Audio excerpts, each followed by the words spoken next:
through, gonna spend some time going through the 941. And I'm gonna go through one of the problems, the homework problems that where you are required to prepare a 941. Now, each of you has a different problem. The information on it is going to be a little bit different, and there might be some, it varies. So what I'm going to go through up here isn't necessarily going to be, well, in fact, isn't going to be exactly your problem, but it's an example to help you with that problem. This is a problem that a lot of students seem to struggle with, so that's why I want to go through that one. I don't know if we're going to have time for this other, and it's a quiz, but it's not the in-class, that pop quiz. I don't count it toward anything. It's just to help you kind of review. But I do have, if we don't get a chance to go through this, I'll point it out to you as just kind of a good self-review of the chapter, something that you can go through, quiz yourself on the chapter. But my guess is we're probably not going to have time to go through that, because I think we're going to probably spend most of our time doing this 941, going through that. So, without further ado, 941. So remember, this is the form that we report on a quarterly basis to the IRS, our wages, our federal income taxes that were withheld, our Social Security and Medicare taxes that were withheld. We report, well, I'm kind of getting I'm thinking ahead of myself here. There's one part on this form that we're going to spend a lot of time on, and it's just one particular line that causes a lot of consternation among students, so we will spend some time on that. But let me just kind of give you a little bit of a tour of what this form looks like. So the first part of it is just the identified information for the business. What's the business's EIN? So that's right up at the top, that EIN that every business has to have if they've got employees. The only time a business doesn't have to have an EIN is if they are a sole owner, so a sole proprietorship, and they do not have any employees. 9 times out of 10, those businesses still want to have an EIN, because the other option is to use your own personal Social Security number. A lot of people don't want that really out in the ether any more than it needs to be. So, but that's where that EIN goes. You see there's a spot for name, like if it's a sole proprietor, what the name of that person is. Trade name is any, so what's the business name?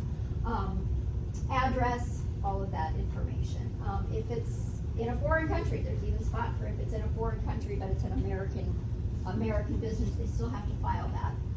Over here, remember we are reporting it for each quarter. So for 2024, for each year, and let me show you actually what a 2024 one, so this is just kind of a sample, but the form itself is going to show the year here. So each year it's a little bit different, because each year our laws change a little bit. Some years more than others, but the 941 itself is going to have, there's going to be a separate form for each year. So you want to make sure you're in the right year. This is the form, of course, that we would use this semester in this particular class. So you choose which quarter you're in. In this case, they're in the 3rd quarter of the year, so they've chosen that box for the quarter. Now, the next question, let me see if I can make this a little bit bigger.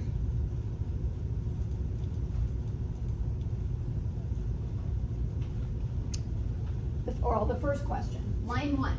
Number of employees who received wages, tips, or other compensation for the pay period, including, there are 4 pay periods here.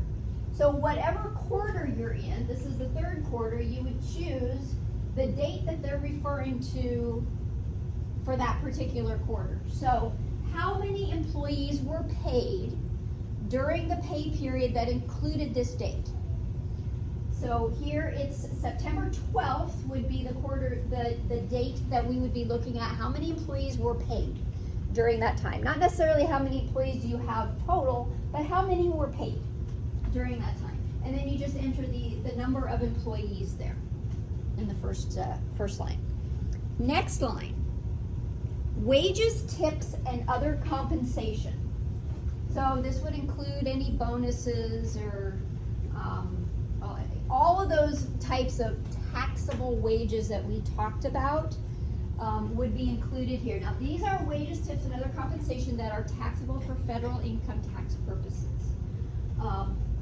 And we're going to get into that topic a little bit more in chapter 4, because not all, there are certain exemptions that are allowed for the, how do I want to say this? So there's certain like benefits that employees will pay into that are then exempt from taxable income.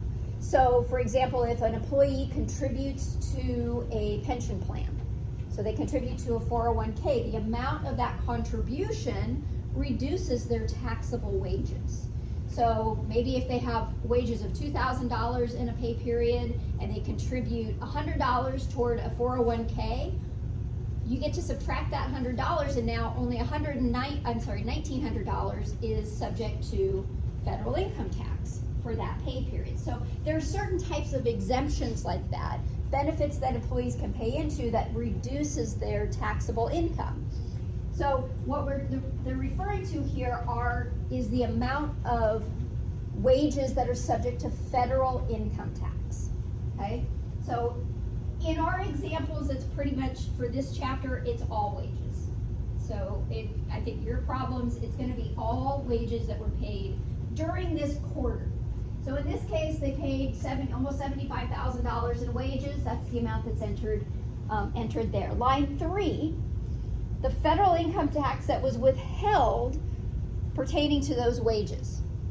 Okay, so how much federal income tax was withheld during the quarter on those wages that were paid for those, well, I mean, it might be more than 26 employees in total that were paid, because that 26 only refers to employees who were paid on that particular date that was included in the pay period. All right, so this is the first part. Now you can see they've got it broken up here on for our example, they've got this first page broken up, but it's one page. So this is what we just went through, this first part here. The next part is the continuing area at the bottom of this page 1. So for the next part, we have 2 columns. And this essentially is just our fees times our rate, get to our tax. So, line 5A, taxable Social Security wages. How much of the wages that you paid were subject to Social Security tax? Listed there, multiplied by our full tax rate. So this tax rate, even though these are the SECA tax rates, what it represents is the employer and employee portion. So in total, multiplied by the 12.4% to get our tax for that particular, just for Social Security wages. There's another line here for taxable Social Security tips. They have 2 lines that separate out the wages and the tips for Social Security.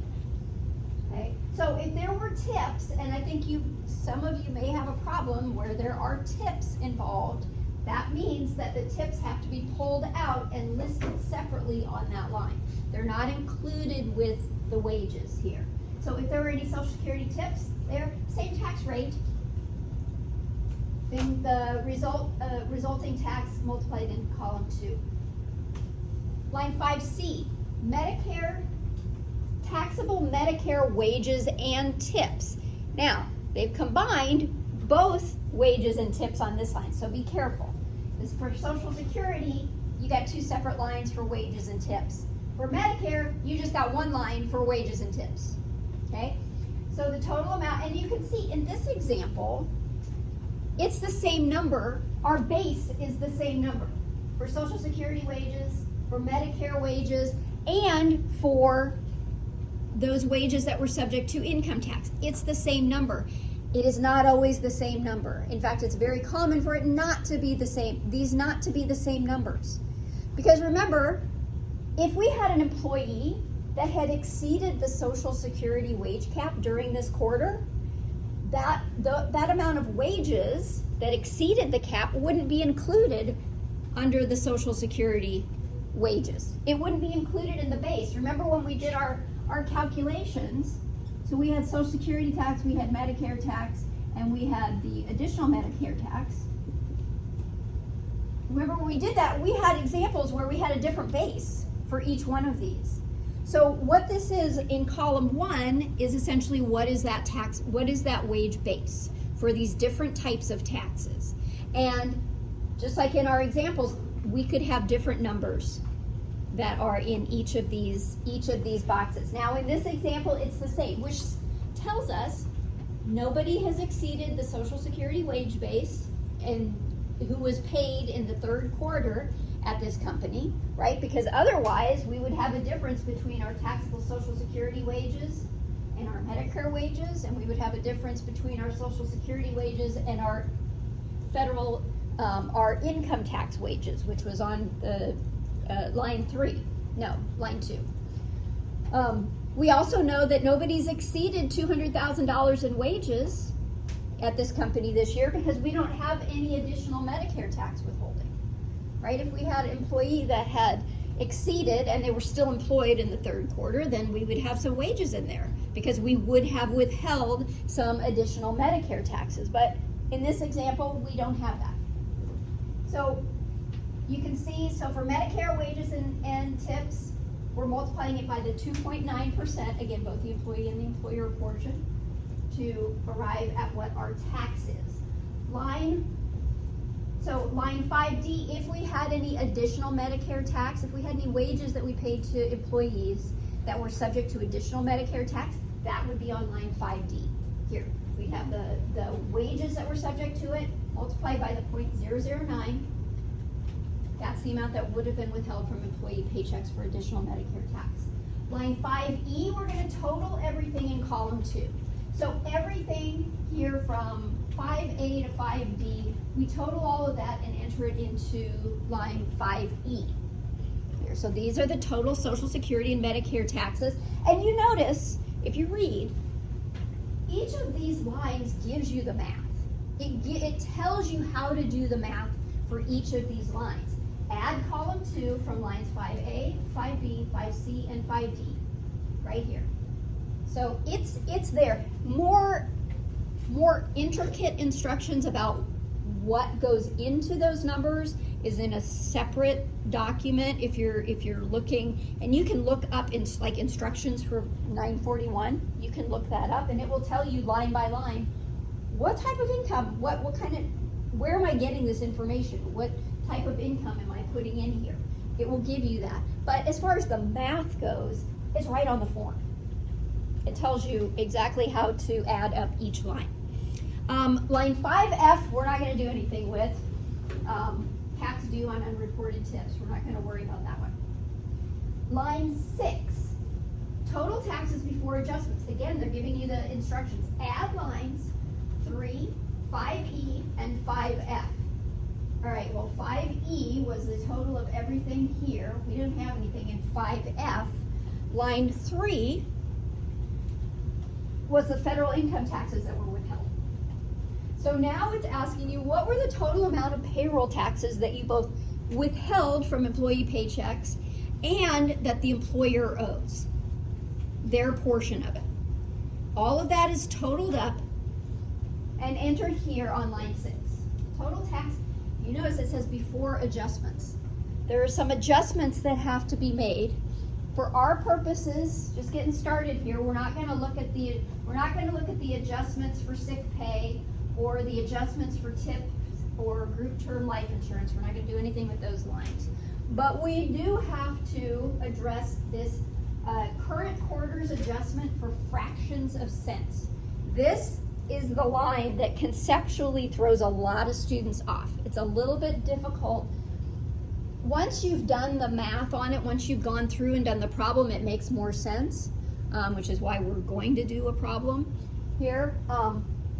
But what that's doing, when we do this calculation, you notice we've got a total amount of wages for the whole quarter, right? So we're multiplying these percentages by the wages for the whole quarter. But when we withheld wages from employee paychecks, we did it each paycheck, each payday, right? So what happens is oftentimes when you're multiplying by these percentages, when you're doing it incrementally for each payday, and then you total up for each payday how much has been withheld, you're going to get a slightly different number than when you total all the wages and multiply it by the percentage. It's just a weird way that the percentages work. And I can give you kind of an example. Let's say, just to kind of show you how this works. Let's say we have a business and we have one employee, and they have, during the quarter, they had 6 pay periods. And in each pay period, they had earnings of $333.67. So during each pay period, and we'll pretend we don't have any income taxes that we're withholding or anything like that at this point. But for each pay period, so we would have withheld Social Security tax and Medicare tax, right? Social Security tax, $333.67 times 6.2%.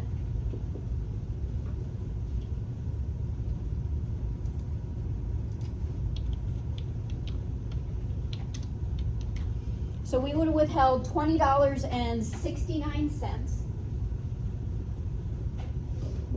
This is the employee portion, employer portion, total. So this would have been withheld, this would have been paid by the employer. Medicare, oops, not 6.2.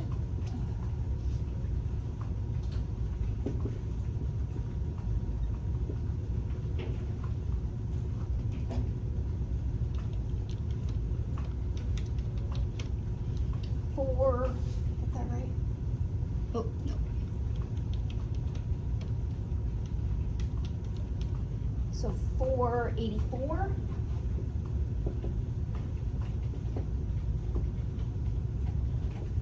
So this is how much we withheld.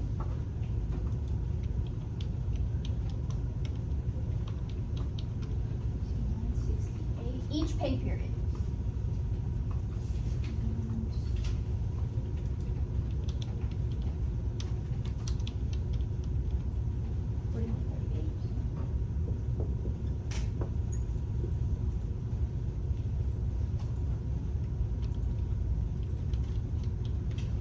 $51.06. Okay, so for each pay period that we paid this employee, we would have withheld this amount. The employer would have set aside their share for this amount. So the total for each pay period that we would have set aside is $51.06. Multiply that by 6 pay periods.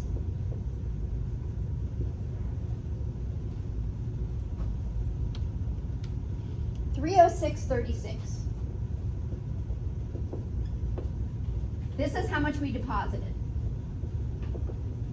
to the IRS. All right.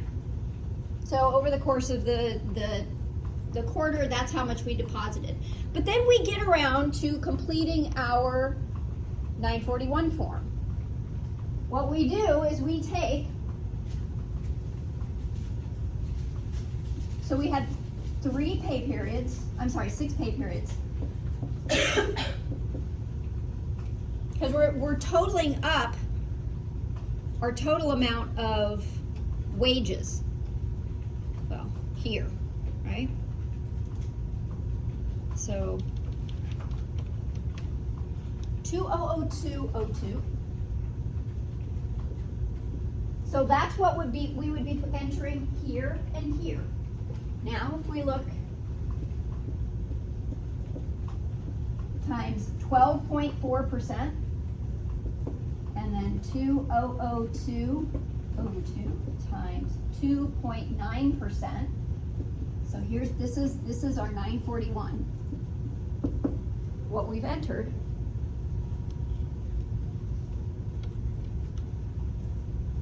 Whoops.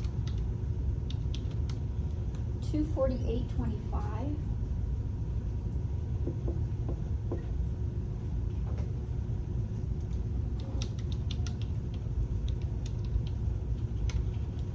$58.06.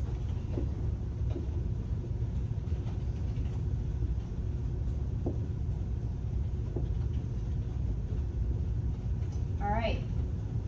So now on our 941, it shows that we owe $306.31, but we have been withholding and remitting to the IRS a total of $306.36 for that same quarter.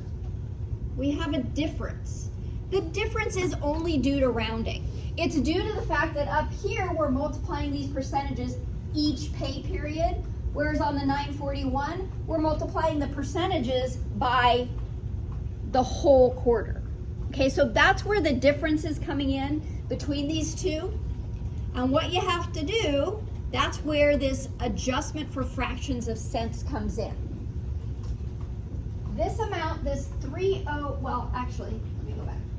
On line 6, we would have the, so the 306.31. That's what we would have entered on line 6. Oh, if I can get up here.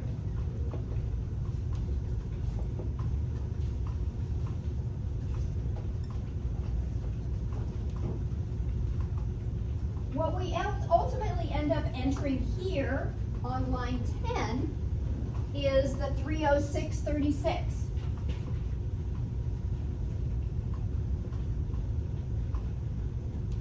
We have to make an adjustment to arrive to get from here to here. That's what we put on line 7. So what we would do is we would add 5 cents. That's our adjustment. So that we are equal, so that we correct for that rounding error between the two.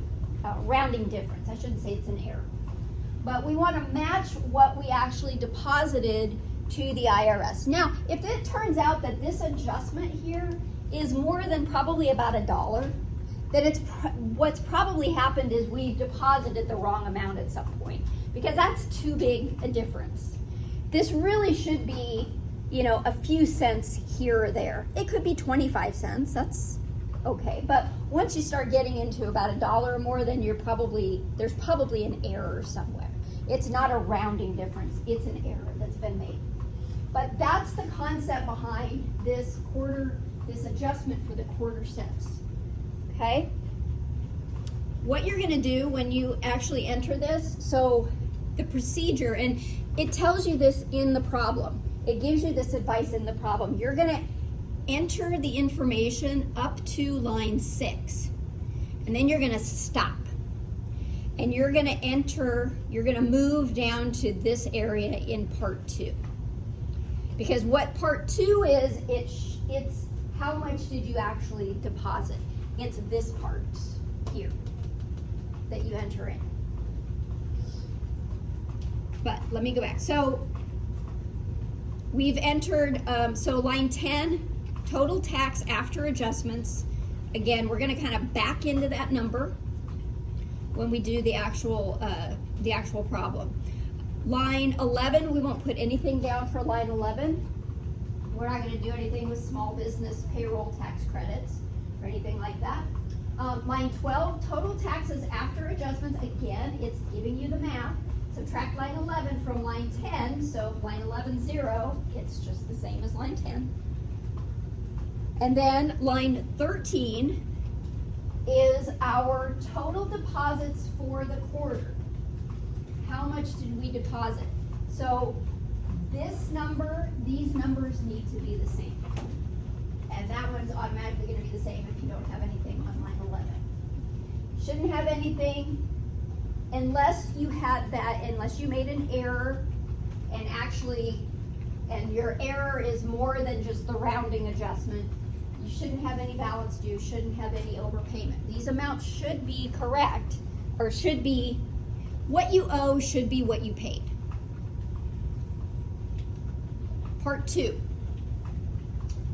So, tell us about your deposit schedule. That deposit schedule that we went through on Tuesday, that complicated deposit schedule, you got to tell the IRS what deposit schedule you're on. If you're on a quarterly deposit schedule, remember if you're depositing once a year, you're using the 944. You're not using this form, right? But if you're doing it on a quarterly basis, and they give you the limitations on who can do that right here, if you read the words. So less than $2,500 in this quarter, or less than $2,500 in the last quarter, you can be on a quarterly deposit schedule, meaning you can pay it with this return. You would check this first box. That doesn't apply to all that many businesses. If you're a monthly scheduled depositor, you would check this box, and then you got to give them some additional information, which was how much did you pay each month. So, and you're going to enter, so whatever that first month was, second, third, and then the total. And as you can see here, it says the total liability for the quarter, this must equal what you entered on line 12, which was that amount of the deposits. Okay, so the amount here, total liability, has to equal what was actually deposited for the quarter.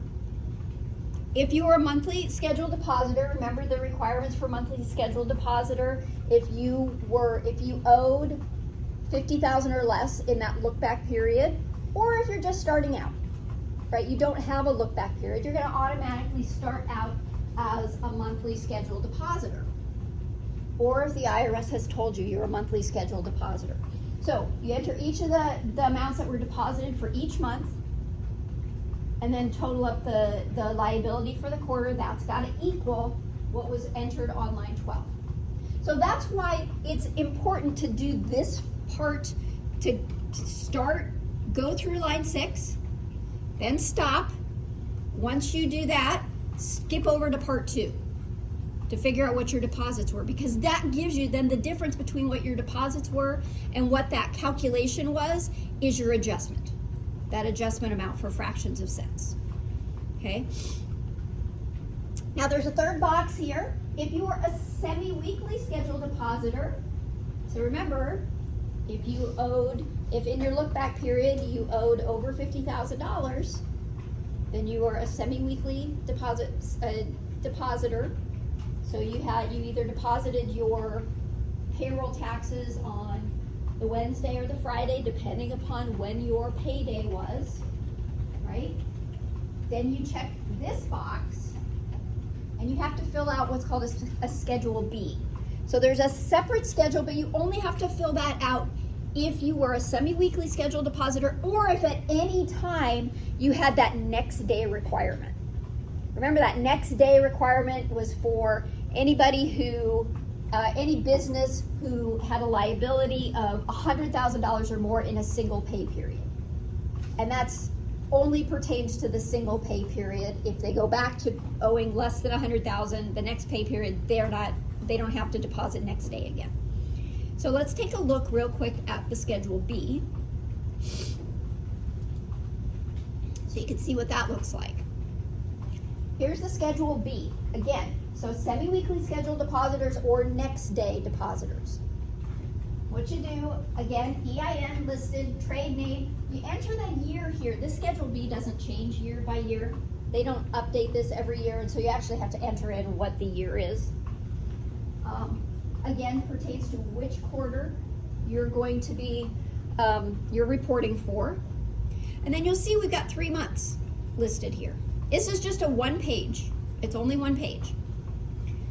Each month has 31 days listed. Obviously, every month doesn't have 31 days, but at least there is ample space for each of the days of the month. What you enter, which day you enter information onto corresponds to your payday. So if you paid on the 13th and the 29th of the month, you're going to have an entry on the 13th, you're going to have an entry on the 29th. This is not the day that you deposited the money. IRS already knows what day you deposited the money. They've got that information. They see the deposit come in. But what they don't know is when was the liability? When did you actually incur that liability? So when did you pay those employees? So that's what they want to know, and they want to know that because from this, they can tell if you were late in your payment or not, if you met the requirements of depositing it in time. So if you have a payday on the 13th, but they see in their records that you deposited that on the 21st, well, that's too late. You were late by a couple of days. And so they're going to assess a penalty on that. So again, the amount you're entering here is the amount you deposited for that pay period, and it's on the date that the payday actually was. Then you total up all of that for each month and put it over here. So in this case, we've got, this is the third quarter, so what, we've got July, August, September would be listed on here. So every time you paid somebody, and remember, employers can have different pay schedules, right? You can pay your line employees on a weekly basis, but your managers on a monthly basis. So you could have, this could be all over the place, right? Or if you have an employee that you terminated during the month and you have to pay them separately, some states require that. Some states will require immediate payment upon termination. Well, that's a payday. Even though it's only one employee, you're still going to have a payday here. So whatever, and this again pertains to the taxes, the tax liability. The federal income tax is withheld, the Social Security and Medicare taxes withheld, Social Security and Medicare taxes that the employer owes. All of that totaled up, all of those payroll taxes. So each month is going to be total. And then the total for the quarter is going to be listed there. And just like with the month, on that monthly schedule where it said that line must equal line 12, this one as well has to equal the amount that's on line 12 of the 941, which again is this amount here, which also happens to be the same as this amount and this amount. That's the Schedule B. Other things that you need to be aware of. So part 3, if your business closed during the month, or I'm sorry, during the quarter, they want to know that. If you stopped paying wages, the last date that you paid wages. If you're a seasonal employer and you're not going to file this every quarter because you didn't have wages, they want to know that as well, which is entirely possible. Part 4 is giving the IRS permission to speak with somebody else about the form. Usually you'd fill this out if it's somebody other than the person that signed it. The person that signs it is a responsible party. So the president of the company, an owner of the company, that sort of position. Somebody who is authorized to sign these. And if you are allowing somebody else, like maybe the accounting clerk, they can talk about this form. They help to fill it out. They know about the information. We're going to put their information here so that if it gives the IRS permission to speak to somebody else.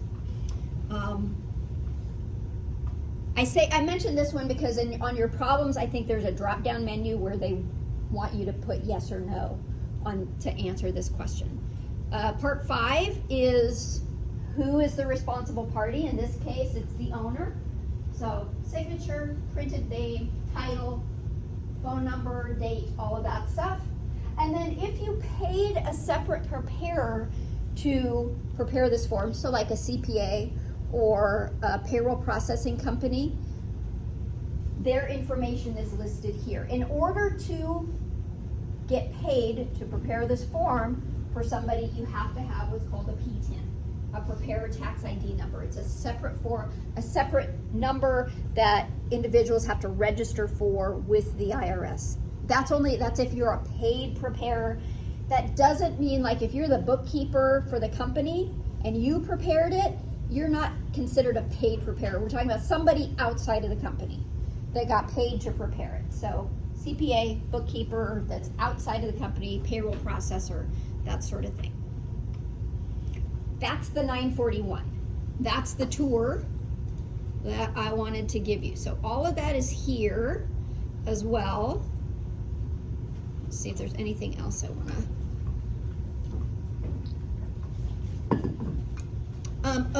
So a payment, well, I'll go through this. This voucher, if you are paying on a quarterly basis and you're including a payment with the 941, so if you qualified to do that, you would include as well a payment voucher that indicates your name, what quarter, how much you're paying, which would be the amount on line 13. Or actually it would be the amount on line. So if there's a balance due, so if you're a quarterly payer and you haven't made the payment yet because it's not due yet, then you would have a balance due, but that would be whatever, so you wouldn't have any deposits, but it would be the amount of total taxes that are due. That's gonna be a small amount. That has to be less than $2,500. Otherwise you were required to pay it on a monthly basis. All right, let's see, what else do I want to say?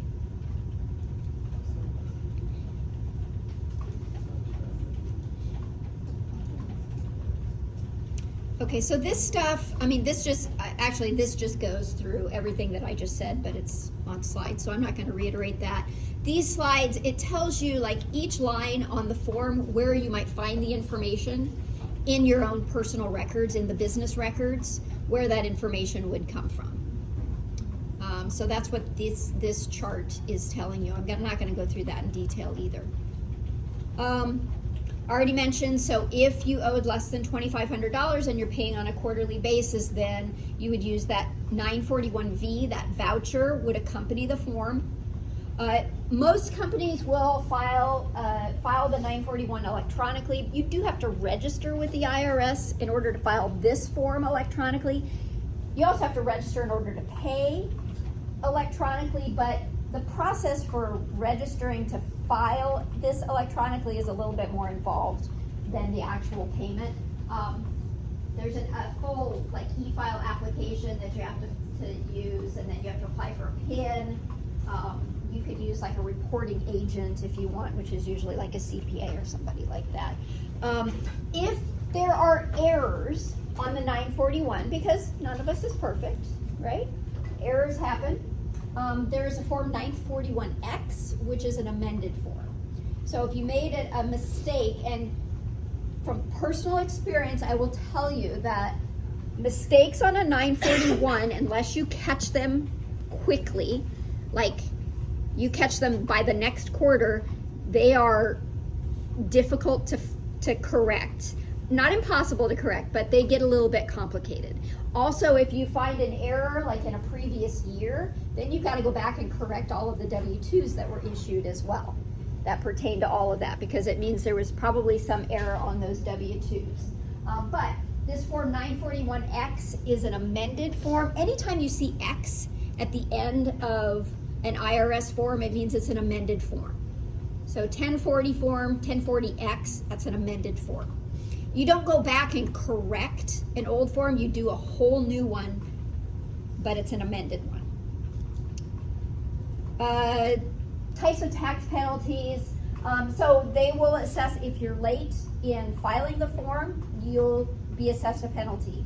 If you don't file the form, you'll be assessed a penalty. If you're late in paying the tax, you'll be assessed a penalty. If you don't pay the tax, you'll be assessed a penalty. If you underpay the tax, you'll be assessed a penalty. And then if you don't pay those penalties within a rather short period of time, they will start accruing interest on those penalties as well. Oftentimes when you're, like, if it's a business is first starting out and they make a mistake with the calculation, usually the IRS will give you one error and they'll abate the penalties. They'll never abate interest. They'll never forgive interest, but if you make, the first time you make an error, they'll abate the penalties oftentimes, but they only give you that one chance. After that, you're on the hook for all of these types of, or if you didn't supply the right EIN, anyway, all sorts of penalties, and they'll stack them as well. So if you made multiple mistakes, they'll stack those penalties. That's a big part. That's actually a big part of a lot, well, I shouldn't say a big part of what CPAs do, but one of the things that CPAs do and accountants for clients is to try and get them out of these penalties by writing a letter, explaining things, that sort of thing, asking for certain forgiveness for it. I have a question. Is there a website specifically for the new and updated tax changes, or they don't have something like that out right now? Well, the IRS, irs.gov is probably your best bet. I mean, that's the original source for it. But there are other types of, like Kiplinger is a good website for getting information about tax changes. Like wage changes, like the form changes, any of that? The IRS is going to have all of that, but it's going to be in different places. But there are, like the AICPA will send out updates. You can sign up for stuff like that. But it's also another one in Iowa.